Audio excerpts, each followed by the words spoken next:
د تورې هډېړې یا هیلې سیاه خواص او ګټې. توره هډېړه په طبیعي لحاظ ګرمه او خشکه ده. د دې ونه 3 تر 4 مترو پورې لوړوالی او ګڼ غاښونه لري. د پسرلي په پیل کې پاڼې کوي او د پاڼو شکل یې بیضوي دی. دغه ګلان تر یو وخته په څانګو پورې وي او بیا په میوه بدلیږي. میوه یې لږ درازه او تیره څوکې لري.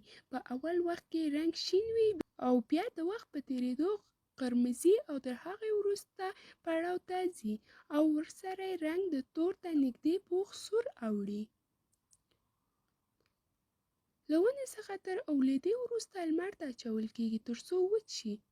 توره هډېړه ډولونه لري او تر ټولو ښه یې هغه دی چې تور رنګه، وړه او بې دانې وي. د دې د کرنې اصلي ځای هندوستان دی، مګر په بنګله دیش او پاکستان کې هم کرل کېږي.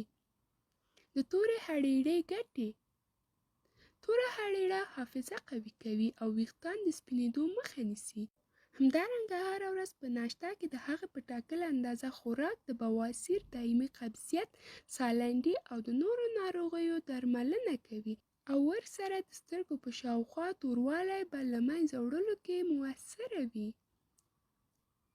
ځانګړنې او د درملنې ډولونه او طریقې: که د خولې داسې بد بوی لرئ چې په تداوي یې نه یاست توانېدلی، نو تر 1 اونۍ پورې پرله پسې ډول 1 دانه توره هډېړه په خپله خوله کې وژوئ. د معدې د تقویه لپاره 3 ګرامه توره هډېړه چې ښه وړه شوې وي له 3 ورځو د ناشتا پر مهال له نیمو ګرمو اوبو سره یې وخورئ، نو د معدې د هر ډول ناراحتي نه به مو خلاص کړي. توره هډېړه سیستم د خوړو د هضمولو لپاره په حرکت راولي. د دې ترڅنګ اسید په کولمو او د معدې په سوځېدلو کې هم د ښو درملو په توګه کارول کېږي. که غواړئ اسید مو کم شي، نو تر خوراک وروسته توره هډېړه استعمال کړئ.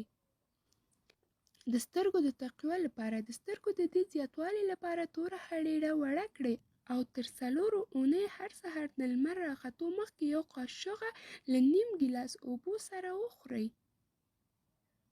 د سینې د تقویه لپاره: د سینې د تقویه لپاره 1 قاشوغه توره هډېړه په 1 پیاله د مستو کې ښه حل کړئ او تر 10 ورځو پورې تر هر ځلي غرمې او ماښامي خوراک وروسته وخورئ.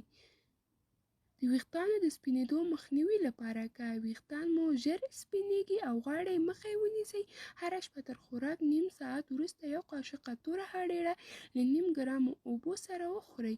په دې تجربې سره به یو ښه لاسته راوړنه به ولرئ. د قبضیت ختمولو لپاره: د دایمي قبضیت ختمولو لپاره 40 شپې متصل 5 ګرامه توره هډېړه هره شپه وخورئ، نو د قبضیت له رنځه به پوره توګه خلاصون پیدا کړئ.